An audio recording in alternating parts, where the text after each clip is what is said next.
Good morning, Facebook, YouTube, and Twitter. This is Rich again, back for your first video blog of the day for Tuesday, April 14th, 2015, around 5:26 in the morning in Belleville, Massachusetts. Gonna be a cloudy morning. We could get some rain showers, but in the afternoon should be nice and beautiful. Supposed to be close to 70 today. Not too much news to report. And tonight, the Boston Red Sox face off against the Washington Nationals at 6:05 on NESN and Sports Radio WEEI.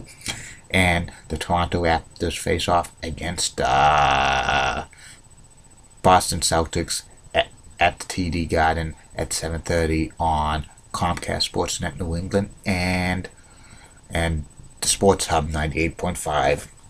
That's about it on the news. My first video subject for the day is about the top candidates for NBA Coach of the Year. That's also the Red Auerbach Award. There are a lot of great candidates this year for NBA Coach of the Year. And here are like the top maybe 6 candidates of the Coach of the Year. First Coach of the Year candidate is Jason Kidd of the Milwaukee Bucks. Kidd, this is his second year of coaching.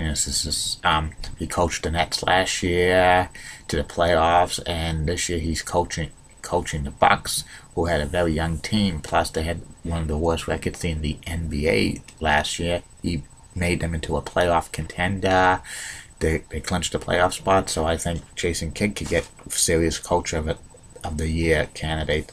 Another Coach of the Year candidate is the Celtics head coach Brad Stevens. The Celtics are on a good rebuilding process, even though I think they should have missed the playoffs this year, but the Eastern Conference isn't good. He has the Celtics all lined up to clinch a playoff spot, and if he does that, he will get some consideration for Coach of the Year. The Celtics are real entertaining in my humble opinion, so Brad Smith will get some Coach of the Year consideration. Another Coach of the Year candidate is Mike Budenholzer of the Atlanta Hawks. The Atlanta Hawks have the best record in the Eastern Conference. They are a team previously who made the playoffs barely, and he's got them as a top candidate for to win the NBA championship. They had a big 20-game winning streak and stuff like that, and I would not be surprised if he's in the top maybe 2 or 3 of Coach of the Year voting this year.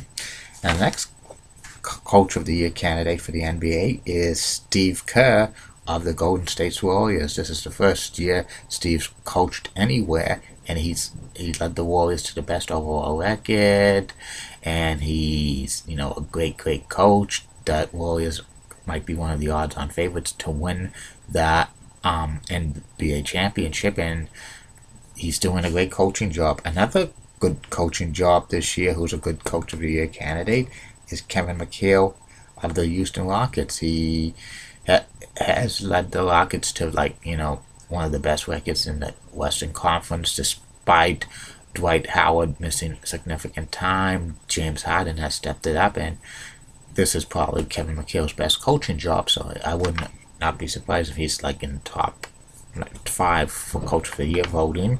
And the last candidate is David Jorgensen of the Memphis Grizzlies. The Grizzlies are having an awesome season.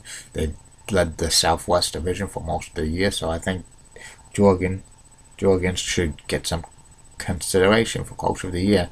I think how it's going to shape up, I think probably Steve Kerr is going to win the award for Coach of the Year of the Warriors, and it'd probably be Jason Kidd. Second, third, I think could be Mike Budenholzer, and fourth, Brad Stevens, and probably fifth, Kevin McHale, and sixth, David Jorgens, but you never know who will get voted the top number 1. We'll wait to find out soon. And that's about it on that. Well, I'll be back later, Facebook, YouTube, and Twitter with 2 more video blogs today. First one about some tax ideas in Massachusetts to get some of these taxes being cut, some tax proposals, and the third and final video blog of the night will be the personality profile Bob Barker. Have a good day, Facebook, YouTube, and Twitter. Bye now.